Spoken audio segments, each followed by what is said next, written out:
Hey guys, welcome back. Right, we're really close to getting that MOT. This video is a bit of a mashup of all the stuff I've been doing the last couple of weeks because it's been quite a hectic couple of weeks. Don't worry, those gearboxes behind me are not off my car, so that's fine, thankfully. So yeah, check this out. Getting the last bits done, and the next video, definitely 100% guaranteed MOT.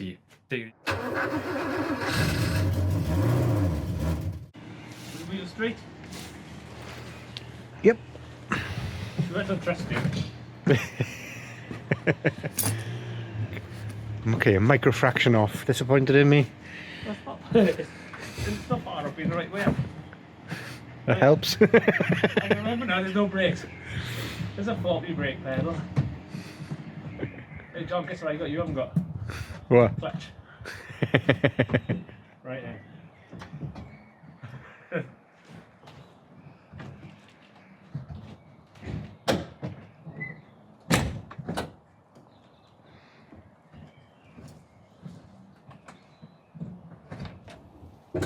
Ready? Yeah.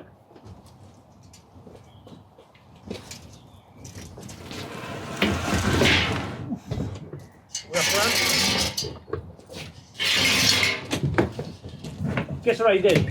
What? Tried to push a brake. You clipped this a little touch, but you're right. Right, this has been cleaned up the best it can. The bore's looking all nice and clean. Those looking all nice and clean.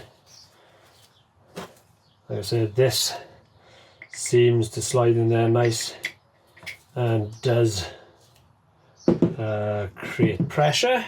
Let's give this a wipe off the top, good dirt on there.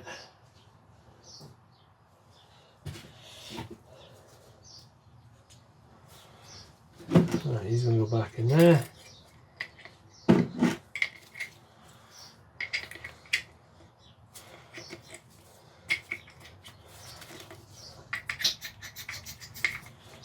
I think you can hear that. It's a really good pressure. So another joy of Reliant design, just tuck that out of the way, is, come off. There we are. So another joy of Reliant design is these brake lines fit into these, which are on this side of the car, which when this is up in place, you've got no chance in hell of doing it. So I'm going to try and fit them like this and then gently put it in place.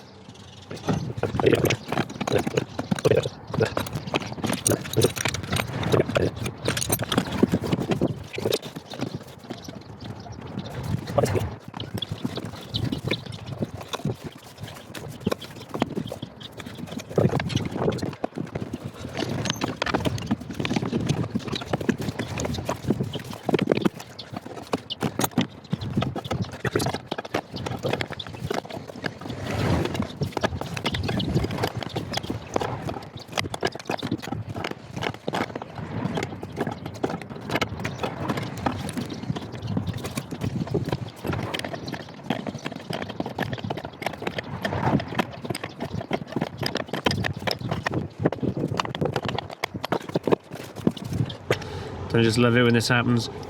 I was refitting the cylinder, I heard a tinkle in the car, and that has just exploded all over the floor. Pins have snapped off, so it's no good. So, progress stopped. Well, we can still get this in. Probably still get the brakes bled, that's fine. It's just a pain in the butt. Also, my indicator relay is packed in as well. This guy here, he's packed in, so I need to order another indicator relay too. Which one's indicator relay? This one. That's my hazards. So, indicator relay, need a new one of those. Can you guys see in there? I don't know if you can, but there's the brake piston back on. I'm going to pop the cap on and the split pin is on.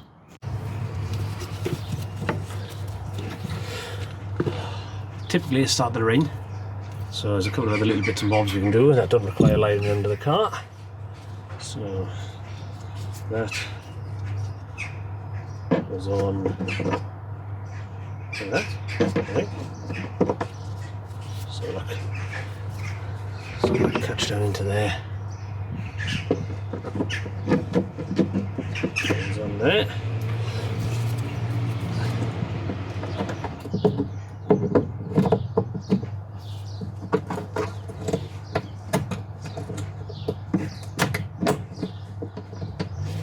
So I couldn't get this to fit because the little spring plate that holds these in place wouldn't fit. There's too much fiberglass thickness, so I couldn't get it through that gap. So I've just taken a hacksaw and I've chopped a little bit off, so that should now let the spring plate push in place and hold it tight. And there we are. That's in place. Oh. And that's in there, nice and tight. Right, let me just screw this bit in place and put a bit of sticky on these, and then that's the boot all done. Right, to finish the boot lock, I have got to replicate this little rusty bit of metal here. I don't need this bit. We've already got a little clip that we can use on the one that come with it. It's essentially just a little hole on the end, so I need to make one of those, and the way I'm going to do it is by using one of those. So I'm going to pop it into one of these, a little vise that hopefully I won't wreck my back with, and I'm just going to tap him in and bend him to shape, and then it'll go through the hole and connect the two things together. I'll take the point off as well, don't worry. Right, let's make a pin.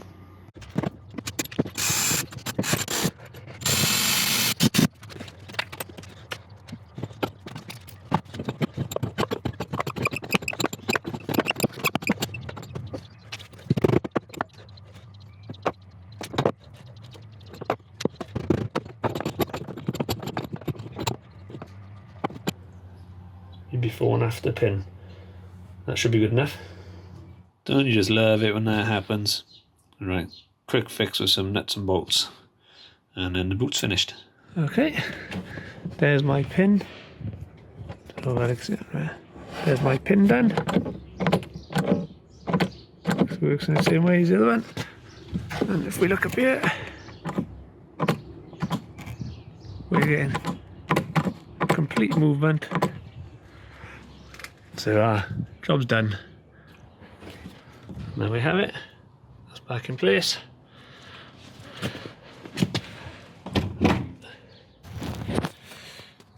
Right, the car isn't running without the choke being on, so I've started disconnecting the carburetor. Throttle spring is down here. You can sit there. There it is. Disconnected the throttle. I need to disconnect the choke.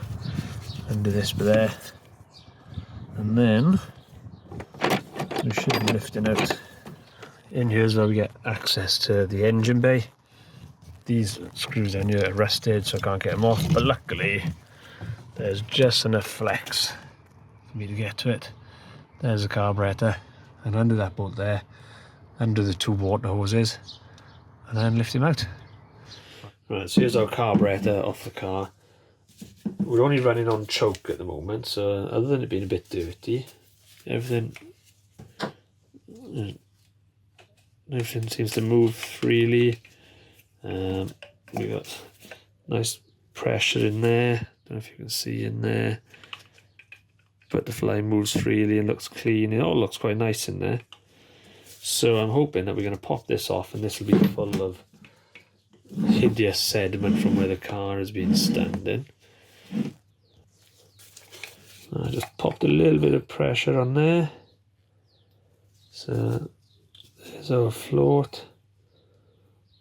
That gasket may have survived enough for us to test.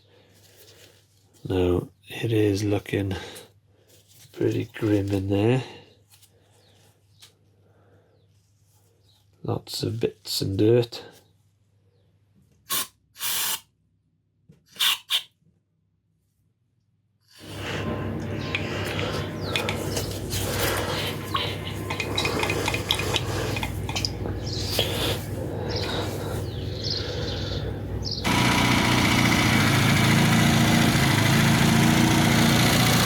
She is running choke off. What I had to do was adjust this little valve down here. I think when the choke was closing, it was closing completely and shutting off all the fuel. It seems to be running nice. How rich he's actually running, I don't really know right now, but looking round the bottom, not smoky, doesn't smell too bad. Backfiring a little bit, might be a little bit rich. Right, the door winder is a bit sticky, so I just thought I'd pop open in here and take a look. Right, don't know how well you guys can see here. That's not going to help. Right, all I'm going to do is spray some white grease on here and some release oil. I'm going to release oil all first and then white grease everything. And there we go. Job done. Another MOT fail off the tick list. Right, we're getting down to the last bits now. I need to connect this to the car so the bonnet stays shut. So I'm just going to drill 4 holes through it, and then I'm going to do a little bevel on top of those holes, and I'm going to JB weld it. Now the reason for the holes is just so it kind of squeezes through and acts like a little bit of a plug to try and hold it that a little bit tighter. So let's get this drilled.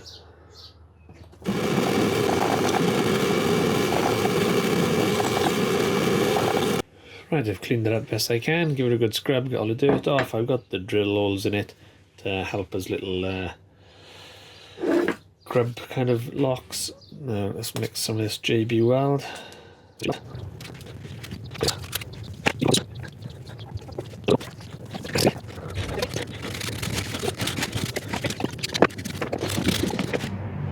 I've checked this multiple times before sticking it on. So that goes there.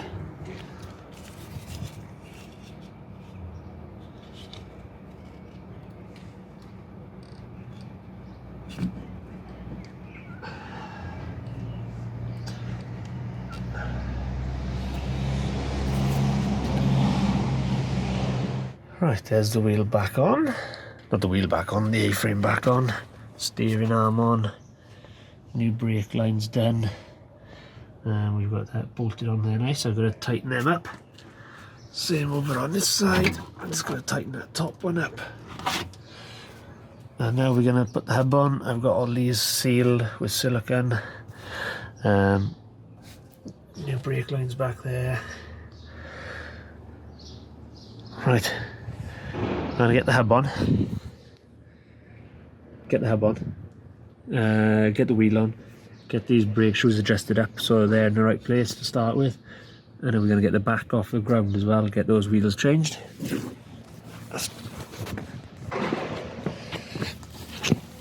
Look at these. Aren't they nice?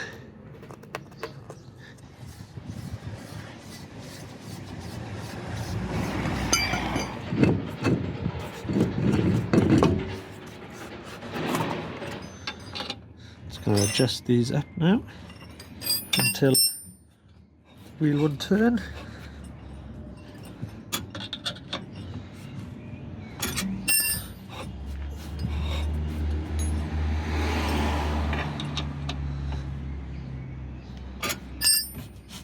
There you are, that's locked on, and then just backing off slightly, quarter of a turn. Come on, you got. And that should do him. Same all round. So these back ones have been done before it was sitting by the looks of it. Lots of meat on the pad, just need a bit of a sweep out. Nothing's leaking. So these all look good. This side also looks like it was done before it was parked up. So just going to give that a sweep out and adjust it. Little moment of truth now. Is it going to leak?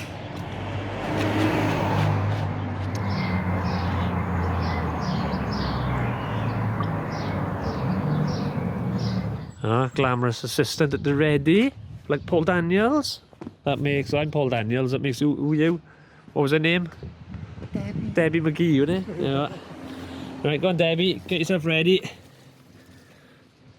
Right, we are doing the old-fashioned up, down, up, down, up, down. When I do it with the wife for half an hour, it ends up in arguments and it's all out of kilter. Let's see if Debbie McGee is any better. Up. Down. Up. Down. Up. Down. Up. Clip it right there. Go to the front now, so you need to assume the position again.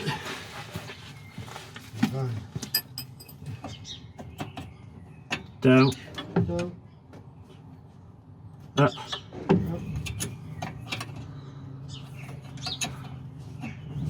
Down. I think it's still pushing bubbles out. Up. Down. Up. Down. Right, up. What's the level looking like? Just under the word warning. Okay. Right, push your foot on the brake. Yes. Is it on? Yeah, I got it on. To the floor. I won't go to the floor. Yeah. Okay, cool. Right, up. Up.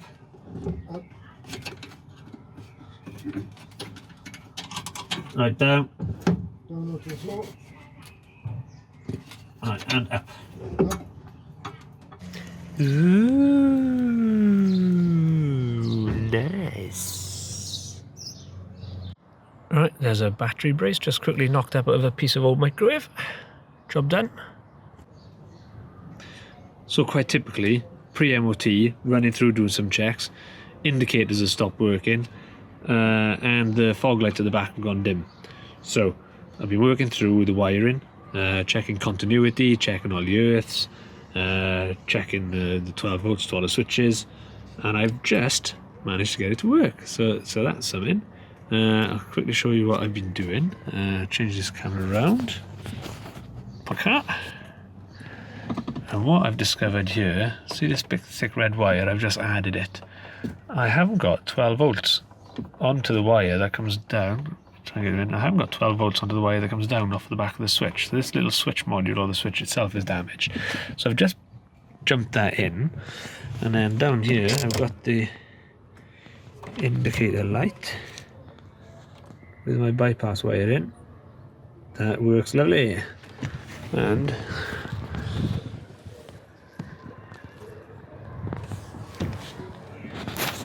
so that's first pre-MOT failure solved. I'll just put a pin between those for now.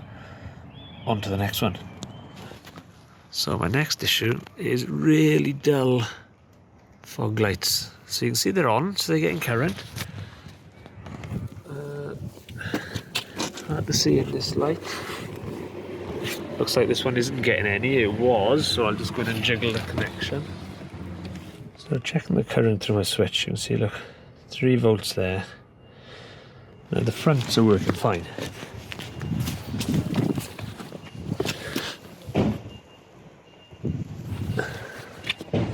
So why am I only getting 3 volts on that connection? I'm going to pop this top one out and see how those are linked and where we get no connection from. Right, so I've worked this out. I think this switch is a little bit dodgy. The front fog lights go on when this is on the first stage, and will stay on with the first stage, and the front fogs have to be on for the rear fogs to be on. But when I flick it onto this stage, then the back ones are on bright. So I think this switch shouldn't be turning them on at all when it's on the first section, at least for the rears. So that's why it's dim. So now on there, we have a pair of bright lights. Job's done. Right, back to being ready for the MOT. So there we are, there's our little quick fix. And then down here I've replaced those as well so they fit on nice and tight. So there we are, job's good. Yeah, sealed with loom tape so it's not going to cause any shorts on that little bit that was exposed. And it can go back in. And the next video, definitely 100% guaranteed MOT. Take it easy, guys.